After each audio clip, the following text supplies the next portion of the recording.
Hi guys, welcome back to my YouTube channel. This is the part 2. So, ang dami kong take. So, ayan mga mega. So, ang dami nagtatanong sa akin, saan daw po ba ako nag-loan? So, ayan.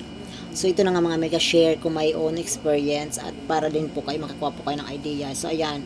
So, nag-loan po ako mga mega is sa Card Bank mga mega. So, ito po isang microfinance po mga mega na bangko. So, ayan. So, ayan na nga. Yung niloan ko po dito is nasa worth of 100,000.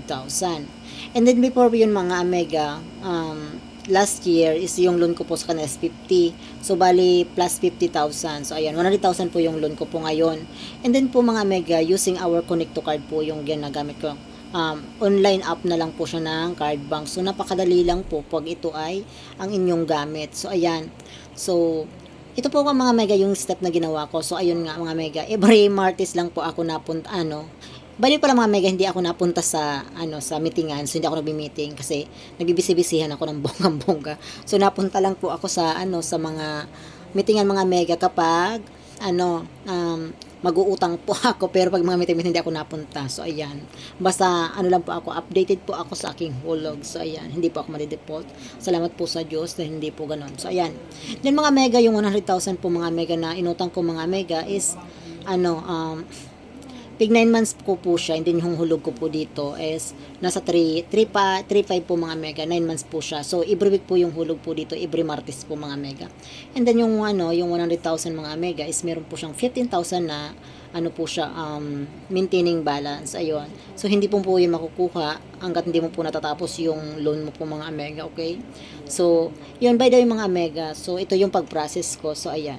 Pumunta lang po ako dun sa meetingan nga. So, balik po tayo. Medyo pala ako napalayo na. So, pumunta lang ako dun sa meetingan kasi nga tapos na ako nung last year kong loan yung 50,000 nung August. And then, nirenew ko po siya. And then, piggawa ko na po siyang 100,000. And then, ito mga mega. Yung pinilipan ko mga bigis kung wala mingi ka lang dun sa TO ng papel na maglulun ka. So, ayan. So, ang ginano ko is business loan. So, ayan. Nagbiro business kasi tayo ng bonggang-bongga mga mega. So, ayan. And then, nakalagay lang doon. Siyempre, napakadali lang yung pangalan nyo, yung address nyo, and then, yung nyo, yung magkano yung nilulun nyo. So, saan nyo gagamitin. So, ayan. And then, isang co-maker. So, ayan. Yung mother ko na lang yung aking co-maker.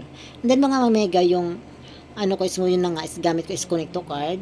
So, ayun. So, 10 AM po yun 10 AM yung yung meeting kasi dito. And then nag-fill up ako noon. And then siya, mga 11 or 10 PM po siya. Wala po siyang 24 hours is pumasok na po yung pera sa sa Connect to Card ko mga mega. So ayan. So ganun lang po napakadali mga mega sa Card Bank mag-loan using your Connect to Card. So kung kayo naman ay passbook, so once again mga megas, pinin niyo po yan ipa-Connect to Card. I-Connect to Card. Basta meron po kayong number and cellphone mga mega. Nada-download nyo po yung app na Connect to Card. So, ayan. Hope nakatulong po ito sa inyo. So, don't forget to like and subscribe sa my YouTube channel. At kung meron po kayong katanungan, is just comment down below at sasagutin ko po yan ng bonggang-bongga. Bye-bye!